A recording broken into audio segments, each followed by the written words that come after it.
ನ್ಯೂಸ್@4ಗೆ ಸ್ವಾಗತ. ನಾನು ಸೌಮ್ಯ ಮಳಲಿ. ಎಂಟಿಬಿ ನಾಗರಾಜ್ ವಿರುದ್ಧ ಸಿದ್ದು ಮ್ಯಾರಥಾನ್ ವಾಗ್ದಾಳಿ ನಡೆಸಿದ್ದಾರೆ. ಸೂಲಿಬೆಲೆ ಬಳಿಕ ನಂದಗುಡಿಯಲ್ಲಿ ಸಿದ್ದರಾಮಯ್ಯ ಸಿಡಿಲು. ಆತನನ್ನ ಗೆಲ್ಲಿಸಿದವರು ನಾವು, ಮಂತ್ರಿ ಮಾಡಿದವರು ನಾವು ಅಂತ ಸಿದ್ದರಾಮಯ್ಯ ಎಂಟಿಬಿ ವಿರುದ್ಧ ವಾಗ್ದಾಳಿಯನ್ನ ನಡೆಸಿದ್ದಾರೆ.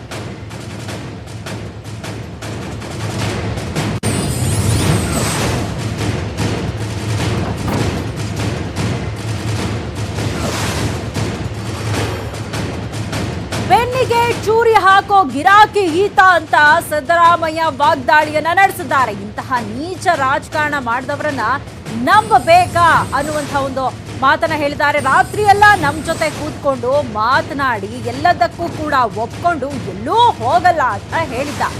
ಬೆಳಗ್ಗೆ ಅಶೋಕ್ ಜೊತೆ ಬಾಂಬೆಗೆ ಹೊರಟ. ಇಂತಹವನನ್ನ ಧಿಕ್ಕರಿಸಿ ಹೊಸಕೋಟೆ ಅಭಿವೃದ್ಧಿ ಕಾಂಗ್ರೆಸ್ ಪಕ್ಷದಿಂದ ಆಗಿದೆ, ಆದ್ರೆ ನಾನು ಮಾಡಿದೆ ಅಂತ ಎಂಟಿಬಿ ಹೇಳ್ತಾ ಇದ್ದಾನೆ ಅಂತ ಎಂಟಿಬಿ ವಿರುದ್ಧ ಸಿದ್ದರಾಮಯ್ಯ ವಾಗ್ದಾಳಿಯನ್ನ ಮಾಡಿದ್ದಾರೆ. ಇವನೇನ್ ಸಿಎಂ ಫೈನಾನ್ಸ್ ಮಿನಿಸ್ಟರ್ ಆಗಿದ್ನ?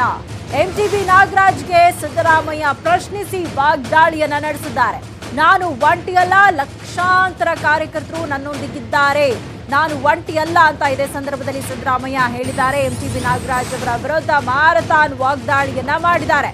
ಇಂತಹ ವ್ಯಕ್ತಿಯನ್ನ ನಂಬಬೇಡಿ ಅಂತ ಹೇಳಿದ್ದಾರೆ.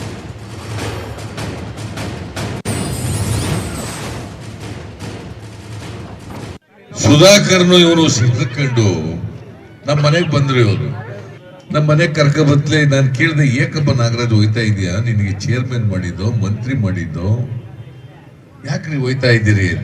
ಇಲ್ಲ, ನಾನು ಚಿಕ್ಕಬಳ್ಳಾಪುರದ ಸುಧಾಕರ್ನು ಮಾತಾಡ್ಕೊಂಡ್ಬಿಟ್ಟಿದೀವಿ, ದೇವ್ರ ಮುಂದೆ ಪ್ರಮಾಣ ಮಾಡ್ಬಿಟ್ಟಿದೀವಿ. ಇಂಥ ನೀಚ ರಾಜಕಾರಣ ಮಾಡೋರನ್ನ ನಂಬೇಕಾ? ಇವ್ರು ಯಾವಾಗ ಯಾರಿಗೆ ಬೇಕಾದ್ರೂ ಚೂರಿ ಹಾಕ್ಬಿಡ್ತಾರೆ. ಅವತ್ತು ಕೊನೆಗೆ ರಾತ್ರಿವರೆಗೂ ನಮ್ಮ ಮನೆಯಲ್ಲಿದ್ದು, ಆಯ್ತು ನಾನು ಹೋಗಲ್ಲ, ಇನ್ನು ಇಲ್ಲೇ ಇರ್ತೀನಿ, ರಾಜೀನಾಮೆ ವಾಪಸ್ ತಗೊಂಡ್ಬಿಡ್ತೀನಿ ಅಂತ ಗಿರಾಕಿ ಹೇಳ್ದ. ಸುಧಾಕರ್ನು ಹಂಗೆ ಹೇಳ್ದ. ಬೆಳಿಗ್ಗೆನೆ ಅಶೋಕನ್ ಜೊತೆ ಅವನ ಜೊತೆಲಿ ವಿಮಾನದಲ್ಲಿ ಮುಂಬೈ ಹೊರಡೇ ಬಿಟ್ಟ ಗಿರಾಕಿ ಅಂತ. ನಿನ್ಗೇನಾದ್ರು ಮನುಷ್ಯತ್ವ ಇದೆಯಾ? ಕೇಳ್ಬೇಕು ಬೇಡ? ಲೀಡರ್ಗಳಿಂದೆಲ್ಲ ಪಕ್ಷ ಇರೋದು, ಒಂದ್ ಪಕ್ಷ ಇರೋದು ಕಾರ್ಯಕರ್ತರಿಂದ ಅಂತಕ್ಕಂಥದನ್ನ ತಿಳ್ಕೋಬೇಕಾಗ್ತದೆ. ಕಾರ್ಯಕರ್ತರನ್ನ ಧಿಕ್ಕರಿಸಿ ಅವರಿಗೆ ದ್ರೋಹ ಮಾಡಿ ಅವ್ರಿಗೆಲ್ಲ ಅಧಿಕಾರ ಅಂತಸ್ತನ್ನ ಕೊಟ್ಟಂತ ಪಕ್ಷಕ್ಕೆ ದ್ರೋಹ ಮಾಡಿ ಇವತ್ತು ಬೇರೆ ಪಕ್ಷಕ್ಕೆ ಹೋಗಿದಾರಲ್ಲ, ಇವ್ರನ್ನ ಜನ ಕ್ಷಮಿಸ್ಬೇಕಾ? ಇವತ್ತೇನಾದ್ರೂ ಹೊಸಕೋಟೆನಲ್ಲಿ ಅಭಿವೃದ್ಧಿ ಆಗಿದ್ರೆ ಯಡಿಯೂರಪ್ಪ ಅನುದಾನ ಕೊಟ್ಟಿದ್ನ? ನಾನು ಮುಖ್ಯಮಂತ್ರಿ ಆಗಿರುವಾಗ ಕೊಟ್ಟಿದ್ದದ್ದು.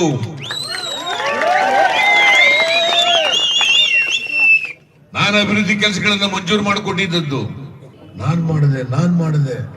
ಏನು ಇವನು ಎಂಟಿಬಿ ನಾಗರಾಜ್ ಫೈನಾನ್ಸ್ ಮಿನಿಸ್ಟರ್ ಆಗಿದ್ದ.